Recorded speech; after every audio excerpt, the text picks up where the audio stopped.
This lesson is going to talk about the second derivative and the idea of concavity, as well as this greater concept of points of inflection. So to get started, it's important just to recognize that when we're talking about a second derivative, we mean you take the derivative once, you find f prime, and then you simply take the derivative again. Typically, the most straightforward way to represent this is simply f double prime of x, right? And what this means is that I start with f of x, I take the derivative once, I get f prime, and then I take the derivative a second time, I get f double prime. You could continue to take multiple derivatives over and over again, but of course, for what we're doing in polynomials, at least, two derivatives is enough. Based on what we know about two derivatives is all we're going to need. So again, if you see f prime, f double prime, the f double prime represents the second derivative. Same thing with y double prime.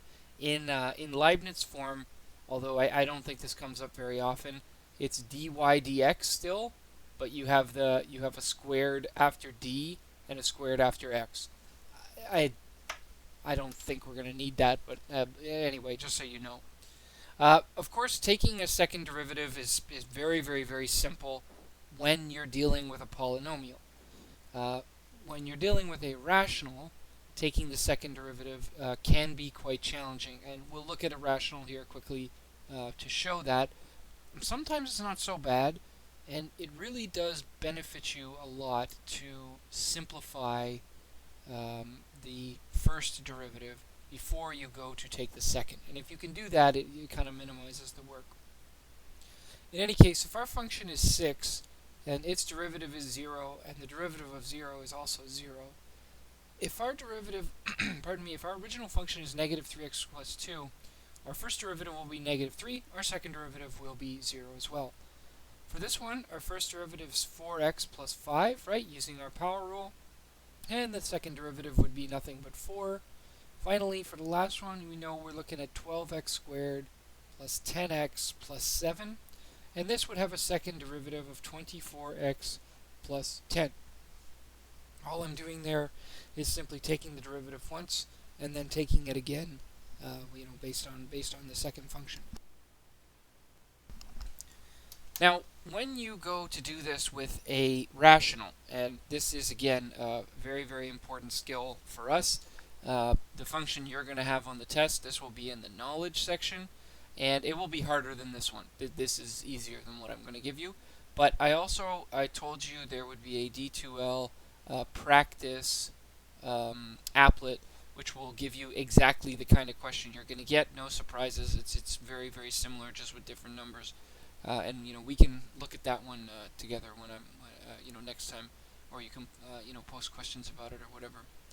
For something like this, we know the numerator is x plus 1 and n prime is 1.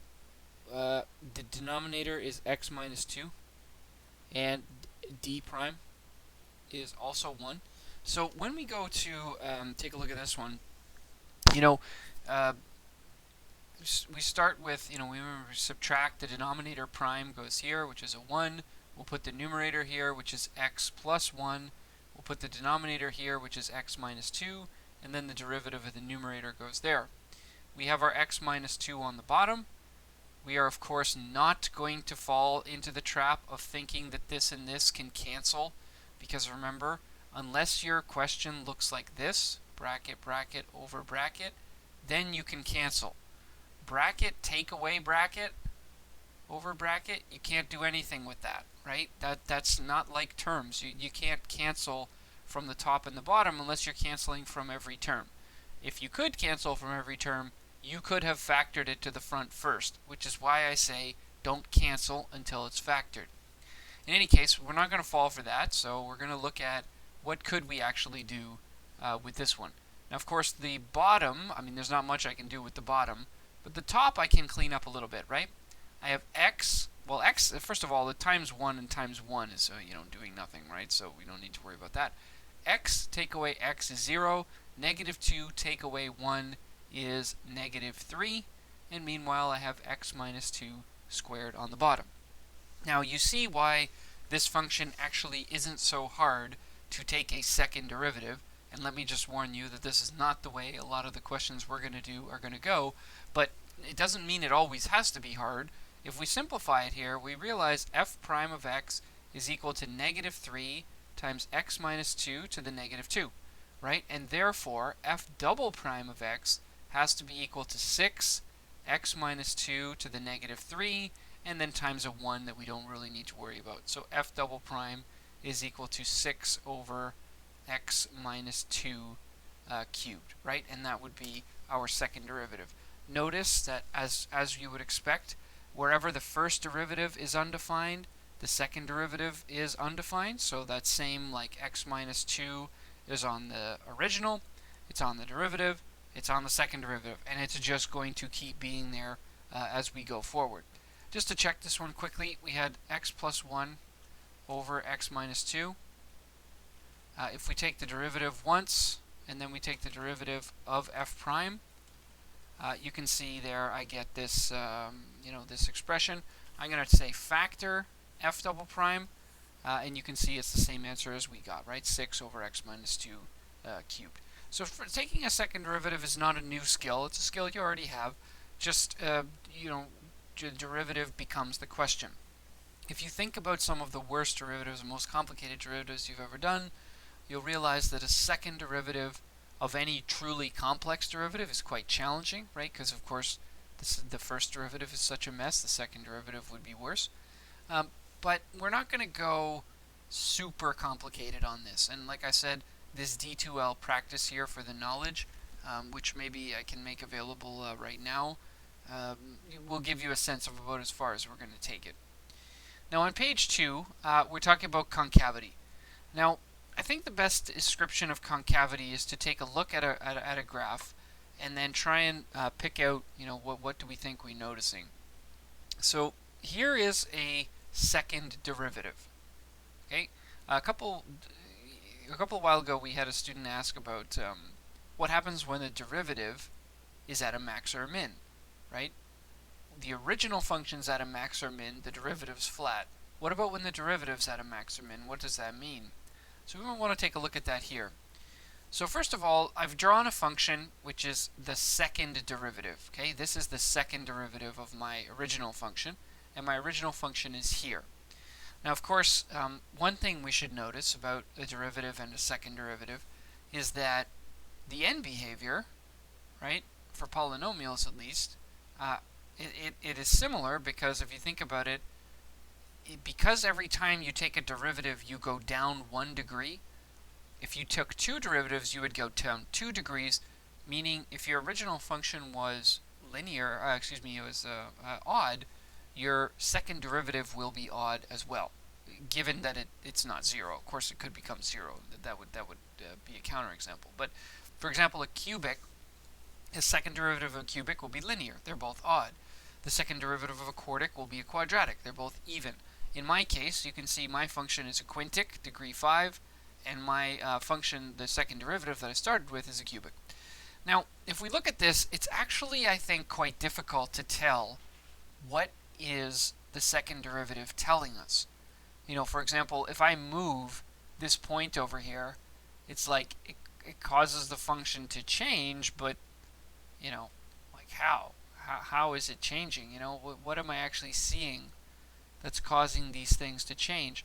I can definitely see it affects it, right? And the second derivative is important. It's like controlling something, but it's not very easy to see what it's controlling or what it's doing.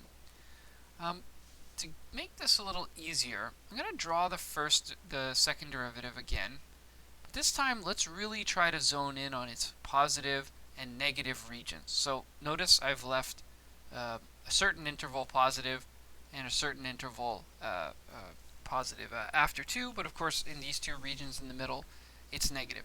Now when I look at this again, it still seems to me that there's not a lot I can do here that's very effective. I mean, I kind of see that, like, when the blue is coming down, the green is kind of flipping over and the red is flipping over while the blue flips over. Like, there's something to do with like turning points or something like that.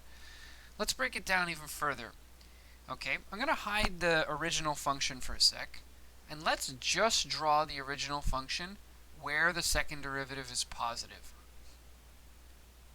So this segment in orange corresponds to f double prime being positive.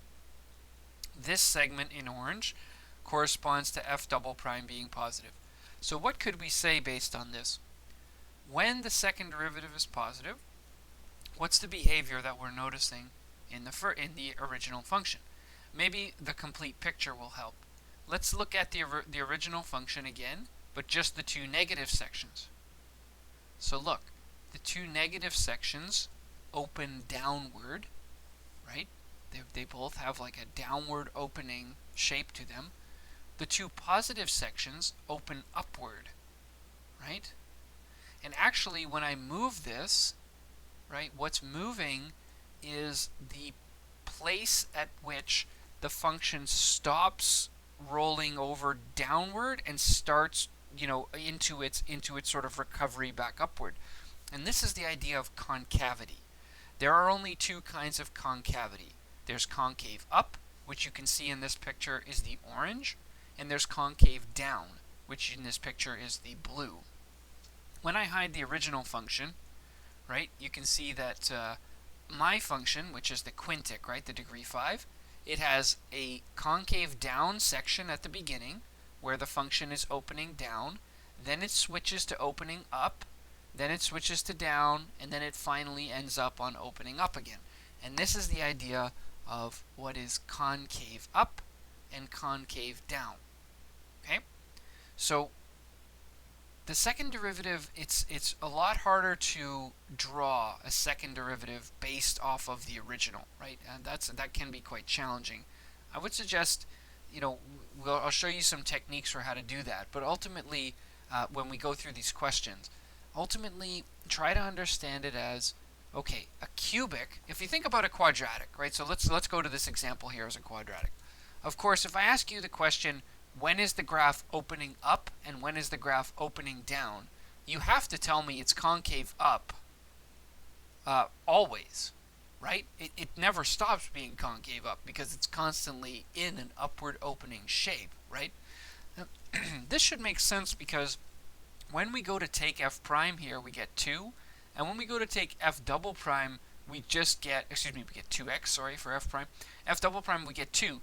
Which we notice is always positive. That means that the original function f is always concave up, right? And of course, when you're looking at a parabola, that's what you see. You see a graph that's always, right, rising. Not rising, but always in an upward opening shape, right? Even when it's falling, it's always falling more slowly as you move left to right until it eventually bottoms and then starts picking up speed to the other side. Let's take one look at the values of the derivative here. So the values of the derivative are -6, -4, -2, 0, 2, 4, 6. And what do we notice as time goes on? Derivative getting more positive. Let's track that. Over here, the derivative is very negative. Somewhat negative, negative, 0, positive, somewhat positive, very positive. If you're to track that, you would say that the rate of change of the rate of change is positive.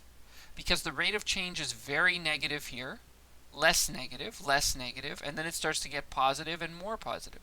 So the rate of change of the rate of change, which is to say the derivative of the derivative, is positive, right? And that creates this upward opening shape that over time the slopes, I'm going to say the slopes are increasing.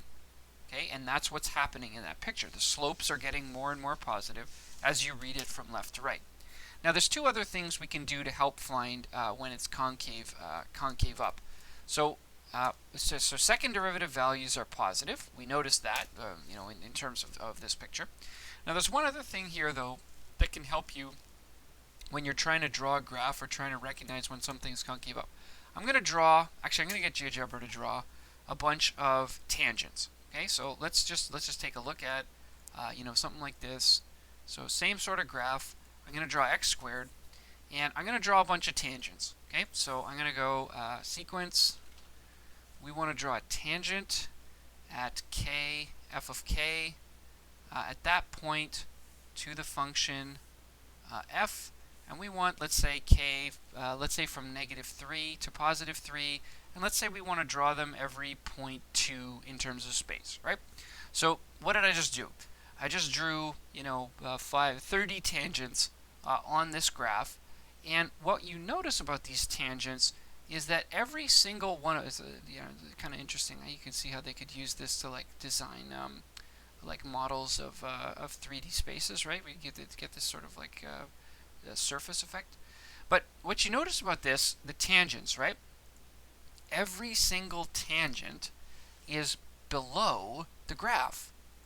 Do you see how, like, up at the top, above the quadratic, like above the parabola, there's nothing, no tangent goes into that region, right? And if we draw, like, even more tangents here, so let's say we draw, like, 1,000 of them, right, instead of this, you see that, like, every single tangent is below the function, okay? Now, in contrast, so what we could say here is, if you're concave up, the tangent lines are always going to be below, sorry, always below the curve.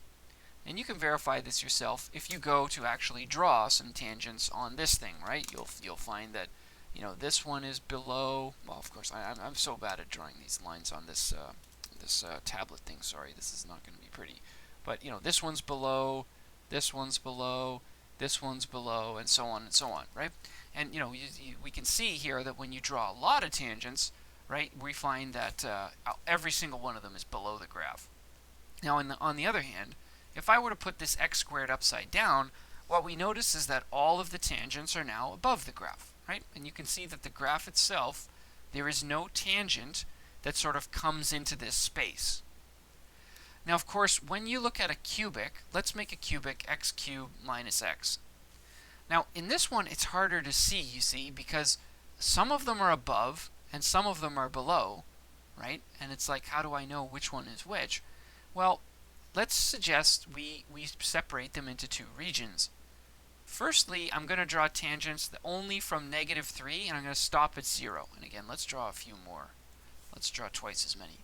Notice in that part of the function, right, every tangent is above the graph until I get to the second half of the function where it changes, right? So let's draw the second half this time, and let's say this time we're going to draw from 0 to +3.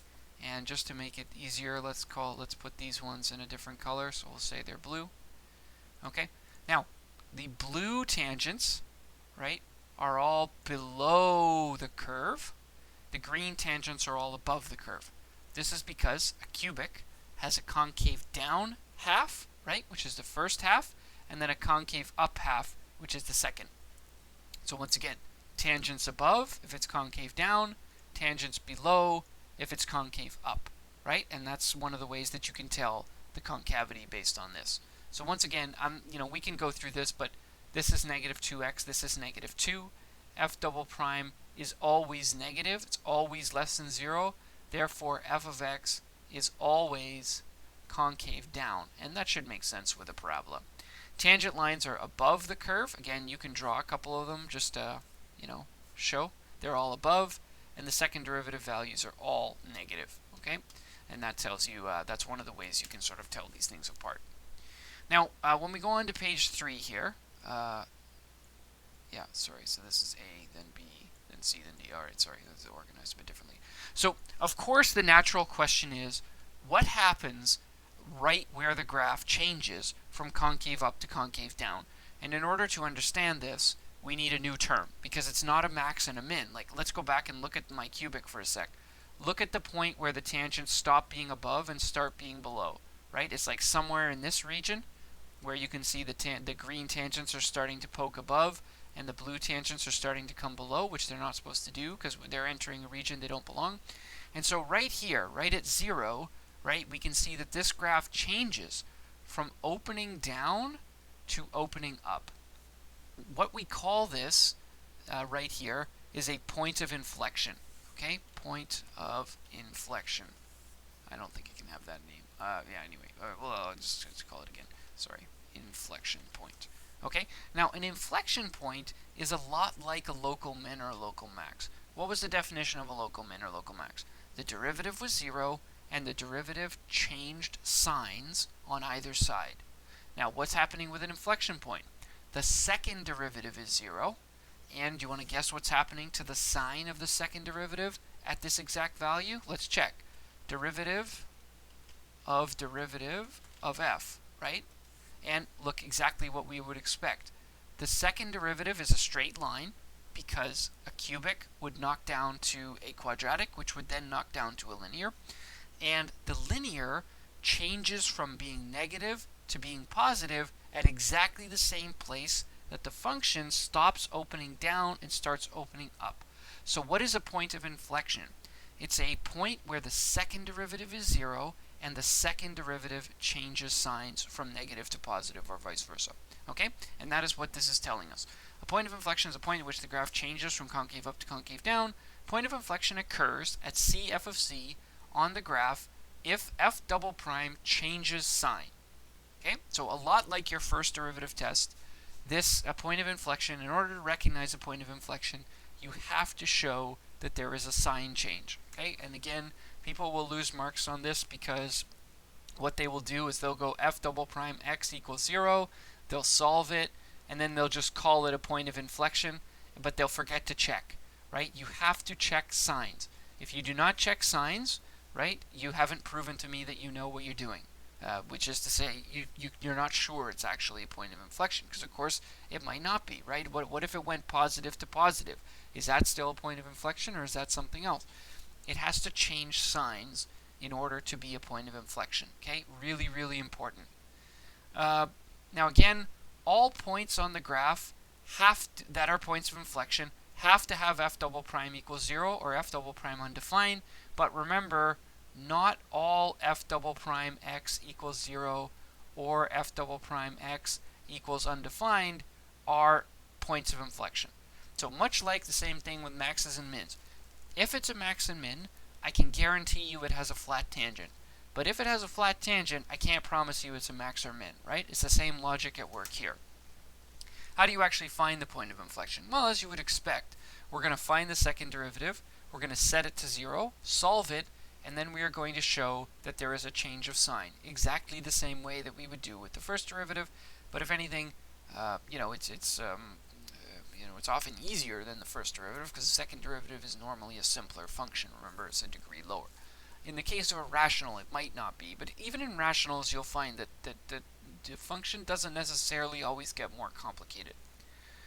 So let's take a look at the graph of x cubed. Now, on x cubed, right, we know that f prime of x is equal to 3x squared. And if you make a table at 3x squared with the first derivative, f prime of x, then we know 0 is the key value, except it goes positive to positive. And therefore, it is not a turning point, right? That's what our first derivative test would show, that it is not a turning point. And that should make sense because when you draw this cubic, right, it looks something like that. It doesn't have a turning point, in fact. Of course, what does it have? Well, it has a section that's concave down, which is this section, right? This is concave down. And then it has a section that's concave up. So what are we actually seeing at the center of a cubic, right? We're not seeing a max or a min, we're seeing a point of inflection, which is to say a change of concavity. Let's verify that. F double prime of x is equal to 6x. I'll make the table again. Once again, 6x is 0 when x is 0, so 0 is still the key value that I need to look at. F double prime of x is negative on this side, positive on that side, 0 in the middle. Much like before, we can prove it the same way. Because we're looking at the second derivative, not the first, this change of sign indicates that you have a point of inflection. Now, what could a point of inflection look like? Unfortunately, there's a lot of ways a point of inflection could look. Let's try and draw a couple. So one would be this one, right? Where the graph changes from concave down to concave up. It could also do that by going flat, concave down to concave up. It could also do that by just sort of bending without ever actually going flat, right? Like this. All three of those are points of inflection. All three of them can occur on a cubic. So it's really important in all three of these situations that we kind of also look for mins and maxes, because of course this has a min and a max. This has one flat tangent, and this has no flat tangents. So we can still tell them apart, but we're not going to be able to tell them apart strictly with concavity, right? We're going to need to analyze f prime as well. Points of inflection, I think the other one you could imagine would look like this, right? Where you have a vertical tangent. I think that's pretty much it. Of course, there's the other vertical tangent. And of course, all of these ones, you could have it going the other way, like it could be going negative. There would be one in the middle. It could be like this, where it's negative. Or it could be just like a bendy one, where it never actually goes flat. In all of these cases, these are all points of inflection possibilities, right? I don't think there's too many other ways it can go, but don't think so anyway. But anyway, if they come up, we'll analyze them, right? But that's a pretty good summary of different ways you can have an inflection point. Now, okay. Now the second derivative test. Now I'm going to write down the mistake people make, and I'm going to hope you don't follow in their footsteps. What we just did, okay, finding an inflection point has, repeat this with me out loud if you're willing, nothing to do with the second derivative test. Okay? Now I promise you that because the second derivative, because when we're looking for an inflection point, we use a very similar technique to the first derivative test, people are going to think, oh, well, the second derivative test is just the same thing. You do the same thing, and you check to change your sign, etc., etc. This has absolutely nothing to do with the second derivative test. This is the sort of question where many people will get perfect because it's very simple, but many people will get 50 and under because they will confuse this with identifying an inflection point. The second derivative test does not have anything to do with inflection points. What it does is it actually classifies mins or maxes. It is an alternative, right, to your first derivative test. So it classifies mins or maxes, and it is therefore an alternative to first derivative test. Okay? No inflection. Okay? Nothing to do with that. I hope, it's like I say, I would make a wager that someone is going to make that error, but I hope it isn't you. Okay? Now, why would we want another technique to identify mins and maxes? Because we already have a good one, right? I mean, the first derivative test already gets this done. It already accomplishes what we need. I would only say that the second derivative test is useful for two quick reasons. Number one, you may not always have access to the first derivative test's information, like I showed you yesterday, or what you might predict on your quiz. And we're not having a quiz in 2023, but I'm thinking ahead of the future versions of people watching this video. What if I told you that the derivative is 0, but I didn't tell you anything about what was happening on either side? How would you know if it's a min or a max? Of course, you would be forced to say, I don't know, because I don't have enough information. So the second derivative test is an alternative where you can find out if it's a min or max without having to complete the first derivative test. This is a skill we need to know. It's partly part of the curriculum. It's also sometimes actually easier than doing the first derivative test because you don't have to sub in as much. So if the question's really complicated, doing the second derivative test can be faster. So I will say with this one, it's not something you're necessarily going to use in every question, but don't let that just prevent you from learning it and studying it and making sure you know how to do it for the test, because I need to check. The second derivative test is a very, very, very straightforward. It is a 2-question test. Number 1, is f prime of c equal to 0? Number 2, is f double prime of c positive or negative? That's it. Let's imagine we are figuring out the second derivative of a question we're doing. All right, so let's just look at this exact cubic. Okay, we'll just keep with the same idea. Now, clearly, there's a maximum over here, right, somewhere in this region. And if we were to take the derivative of this thing, so the derivative of f, and then find the root of f prime, right, we can see that there's a root right over here. And of course, underneath this value, so we go x of a, so take the x value from a, and then plug it into the function. And we find that there is a local max at that point. Now, the second derivative test asks two questions. Is the tangent flat? So, in this situation, I'm going to say yes, right? Yes. The second question is f double prime positive or negative at this value? Well, let's draw f double prime again. And f double prime, if we're looking over here at this value, f double prime is clearly negative. So, I will ask you the question. If you know a tangent is flat, and you are looking at a concave down interval,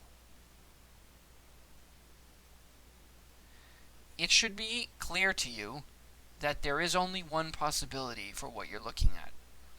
You must be looking at a maximum, because the only way that you can have a flat tangent in a concave down interval is to be at the turning point. Because remember, suppose you were looking at something like this, where it wasn't a max or a min. This point here, the concavity equals 0. It's not positive or negative, right?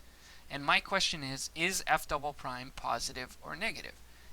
If f double prime is positive, that means you are concave up, which means you have just found a minimum, right? So I'm going to write f prime equals 0, f double prime equals positive.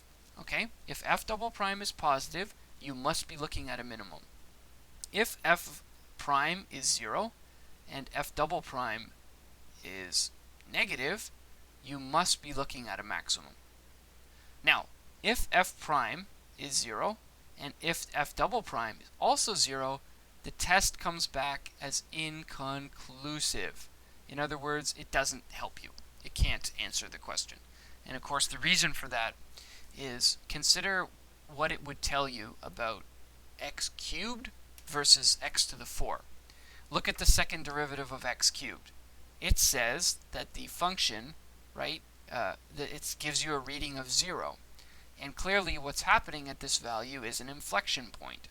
Now on the other hand, if I make this function x to the power of 4, then the second derivative, which is in brown, is 0, but the first derivative doesn't have an inflection point, it has a minimum. So if the second derivative comes back with 0, you just say that it can't be used to figure this out. It's only useful if it's positive or negative, not if it's 0. Okay? So how do you classify a critical point using the second derivative? You ask, is the tangent flat? If yes, check the second derivative at that number. If you get a positive, it's concave up, it must be a minimum. If you get a negative, it's concave down, it must be a maximum. If you get 0, test is inconclusive. You can't say what it is, right? You'd have to try the first derivative test in that scenario. Okay, let's try a question here. Sorry, am I missing? Yeah, so this is just a summary. That's okay. I'm not interested in that. You can have a read over that. If there are questions about it, we can talk about it another day. Let's finish up here by just finishing this last point. Sorry, I resized this and kind of messed with my screen. Apologies. Okay, last question at the bottom here says, and I'm just going to do, let's say, I kind of looked at A already in my example. Let's look at this too, okay? So find the value of the second derivative at the value indicated. Determine whether the curve lies above or below the tangent at the x value given. Well, yeah, I mean, maybe we can take this one and we can do the questions from 1 with them. Well, okay, never mind. Let's do 2 really quickly. This 2 is actually really straightforward. Let's just answer this quickly. So f prime in this situation is 9x squared take away 10, right? That would be f prime. Now f double prime would simply be 18x. Now 18x, it says determine whether the curve lies above or below the tangent at the x value given. Well, f double prime of 1 equals 18. 18 is a positive number. A positive number on f double prime indicates that you are concave up. If you are concave up, the tangent lines must be below the graph, right? So we're below. Okay, so what would be happening at x equals 1? You would be drawing a tangent that is below the graph. Again, that doesn't hurt to confirm something like this. Let's go ahead and confirm it. We're just going to say 3x cubed minus 10x plus 2. We're going to 1f of 1, find a point. We're going to draw a tangent at a to the function f. And what happens when we do that is, of course, we see a tangent that is indeed below the graph. Now keep in mind, doesn't mean it's below the graph all the time. It just means it's below the graph in that particular neighborhood. Notice that it can be above the graph somewhere else because that part of the graph has a different concavity, right? This part of the graph is concave down, and my part of the graph is concave up. And so on my part of the graph, I am indeed looking at something that's below the line. Let's go ahead and look at some of these ones here, or just this one, A. Okay, we'll just look at A and finish that one, just so we've got an example of like how you go through a full situation. So it says determine the critical points for the function. Describe as a local min or max, absolute min or max, or neither, and then determine the intervals on the graphs concave up and concave down. All right, so no problem. That's we can do that. Sorry, I'm just going to lock this. Okay. All right, so looking at, does it have an absolute min or max is a good place to start, and of course it has neither, right? Because this is a cubic, and a cubic has end behavior in both directions, so negative to positive, so there cannot be no absolute extrema, right? I mean, there's no way we're going to find an absolute extreme value on that graph because, you know, it's... it is too. Sorry, just gotta size this differently. Its end behavior doesn't allow it, right? So we know there's not going to be anything like that. So for absolute min and max, of course, we can immediately say neither. We don't even have to really worry about that. A cubic couldn't possibly have an absolute min or max. Now determine the critical points. Okay, well we can definitely do that. To determine the critical point, we're going to find f prime. 3x squared take away 3. We're going to set f prime of x equals 0.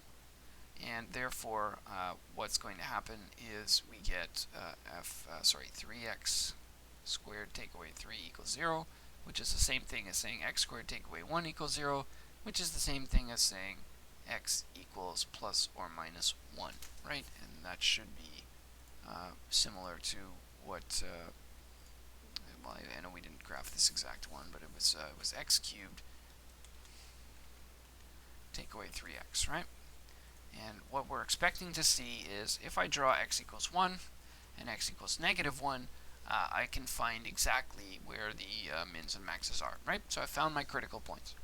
Now, it says describe each point as a local min or local max. Okay. Well, let's use the second derivative test to verify. F double prime test. Okay? So, f double prime of x in this question is simply 6x, right? Because the 3 is gone. So 6x is all you got left. F double prime of negative 1 is negative 6. Negative 6 means concave down, means x equals negative 1 is a local max. Okay, we have a local max at x equals negative 1. How do we know? Because we checked the sign of the second derivative. F double prime of positive 1 is equal to 6.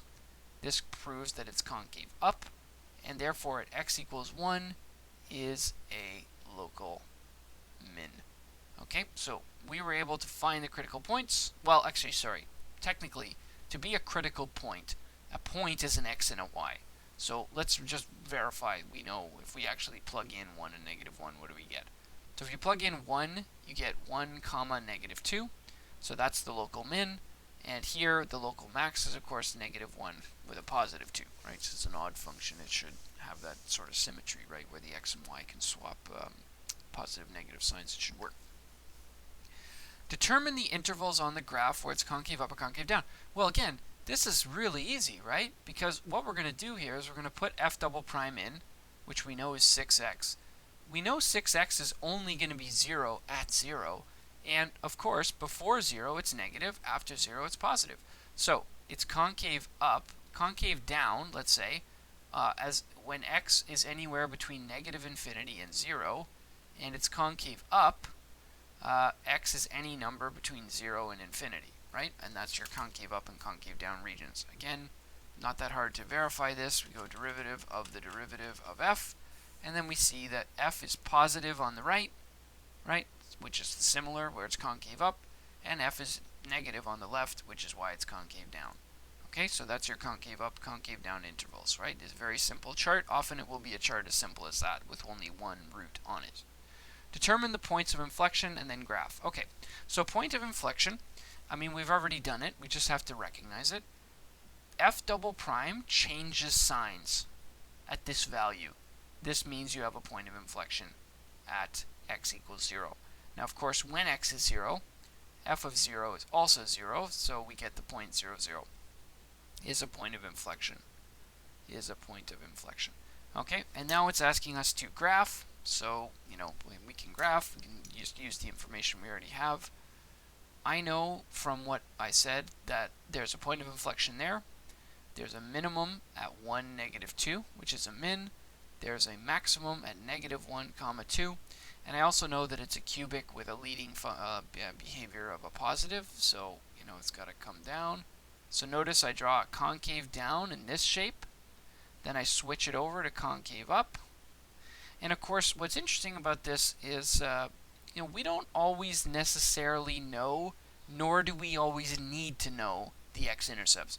I'm sure there's an x-intercept somewhere over here, but I don't need to find it, right? Because just be careful with what it's actually asking, right? Of course, you can find it to make your graph more precise or whatever, but if you don't need it, consider whether you really need to find it or not, right? If you're not asked for it, and again, to me, I kind of think of this as, it's not really what I'm looking to test, right? It's not a bad thing for you to find, but it's not really what I'm evaluating. So, if it's not required, don't do it. Let's summarize today quickly. Concavity is a description of the graph's rate of change of rate of change. Now, there are two types of concavity. There's concave up and there's concave down. And every single graph is composed of some variation of these shapes, right? So like a cubic, for example, is a concave down shape plus a concave up shape.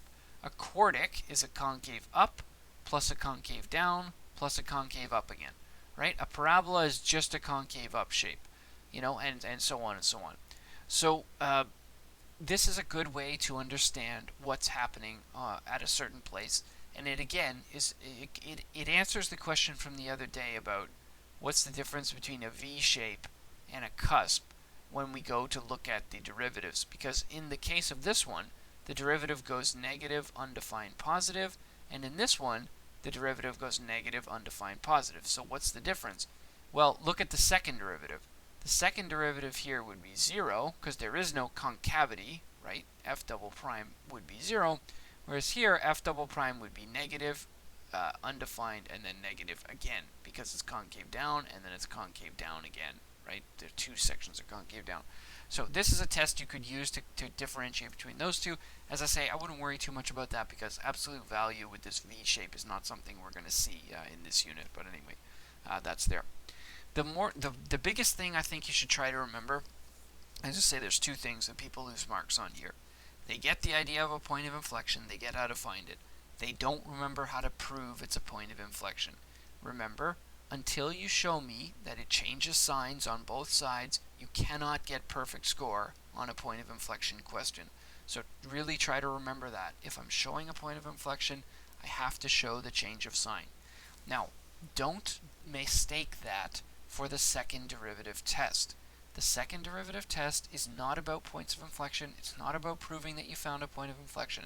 The second derivative test is a way to classify a minimum or maximum. Notice I used the second derivative test over here. My purpose is to find if it's a local min or local max. When I was doing the thing with the point of inflection, it's a totally different piece. This is a point of inflection proof, right? So we could call this a POI proof, which has nothing to do with what I was doing over here with the derivative test. So make sure those two things are distinct in your mind. What is the second derivative test? Why do we use it? What is a point of inflection? How do we show it exists? If you can keep those two things separate, there's no reason you can't get 100% on any of the questions that have to do with this stuff. Okay, so you can try the assignments and of course post any questions, and we can also take them up as we continue on tomorrow. Until next time.